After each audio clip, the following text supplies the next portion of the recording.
এই রাইস কুকারটার সমস্যা হচ্ছে ওয়ার্মের বাতি জ্বলে, কুক জ্বলে না। দেখেন সুইচটা পুড়ে গেছে। সুইচটা চেঞ্জ করব আমরা। দেখেন সুইচটা পুড়ে গেছে, তো এটাই চেঞ্জ করব, নতুন একটা সুইচ লাগাবো, সেম সুইচ। এই মাইক্রো সুইচগুলা মার্কেটে অ্যাভেলেবেল কিনতে পাওয়া যায়। আপনারা যে কোনো ইলেকট্রনিক্সের পার্টসের দোকানে গেলে এগুলো অ্যাভেলেবেল পেয়ে যাবেন। তো যারা কোম্পানিতে চাকরি করেন তারা তো কোম্পানিতে পেয়ে যাচ্ছেন, কোম্পানি থেকে দিচ্ছে। কিন্তু যারা বাইরে কাজ করেন, অর্থাৎ দোকান নিয়ে কাজ করেন অথবা বাসায় গিয়ে কাজ করেন, তারা অ্যাভেলেবেল পেয়ে যাবেন। এখানে তারটা আমাদের ছোট হচ্ছে, যেখানে আরেকটা তার আমরা এখানে জয়েন করে নেব। জয়েন করার জন্য আমি একটা তারের গেজের ভিতর আর একটা তারের গেজ ঢুকিয়ে দিচ্ছি। ঢুকিয়ে একটা প্যাচ দিয়ে ওখানে সোল্ডারিং করে দেব।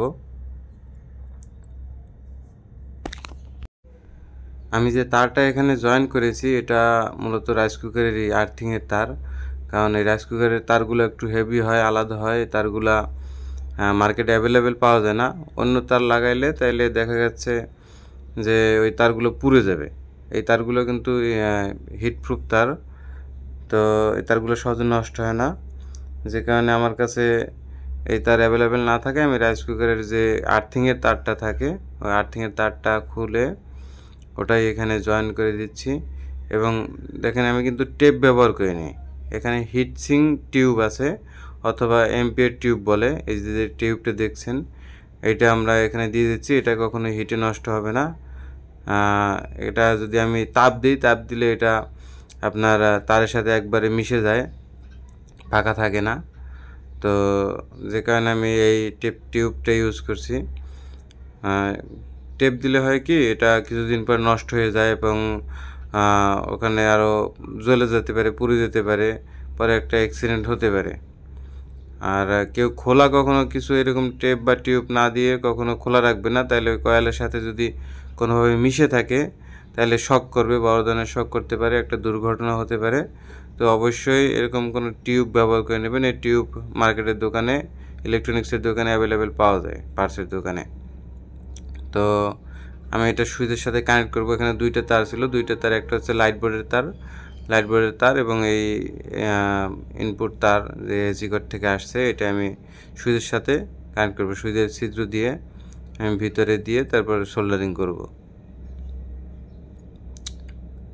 তো আরেকটা তার আছে দেখেন থার্মোস্ট্যাট থেকে, আর এটা মাথাটা একটু কেটে নিলাম যাতে ভিতরে ঢুকেতে হয়, সুবিধা হয়। তো এখানে দুইটা তার, একটা লাইট বোর্ড থেকে আসছে, ওইটার সাথে এটা শর্ট করে এরপর সুইচের ভিতরে ঢুকাবো।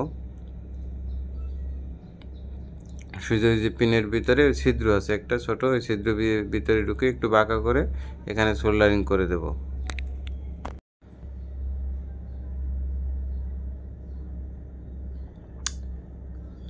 সোল্ডারিং করার সময় দেখবেন যে তাতাল বা সোল্ডারিং আয়রন ভালো করে হিট না হলে এখানে ধরবেন না, এবং এখানে লং টাইম ধরে রাখা যাবে না, তাহলে সুইচটা আবার পুড়ে যাবে। ঠিক আছে, সুইচে নষ্ট হয়ে যাবে না। কিছু সময়ের জন্য, অল্প সময়ের জন্য, সর্বোচ্চ 5 সেকেন্ডের জন্য ওখানে ধরে এরপরই করতে হবে, সোল্ডারিং করতে হবে। আমাদের সোল্ডারিংয়ের কাজ শেষ। এখন এটাকে লাইন দিয়ে চেক করব। তো আমি এসি কট ইন করালাম। এখানে একটা সমস্যা ছিল, আগে শুধু ওয়ার্ম বাতি জ্বলতো, কুক বাতি জ্বলতো না। এখন ওয়ার্ম জ্বলে, কুকও জ্বলতেছে। ঠিক আছে, কুকের বাতি না জ্বললে তাহলে ওয়ার্ম হিট হবে না। তো আগে শুধু ওয়ার্ম বাতি জ্বলতো, এখন কুক জ্বলে। আমাদের রাইস কুকার সম্পূর্ণ ঠিক।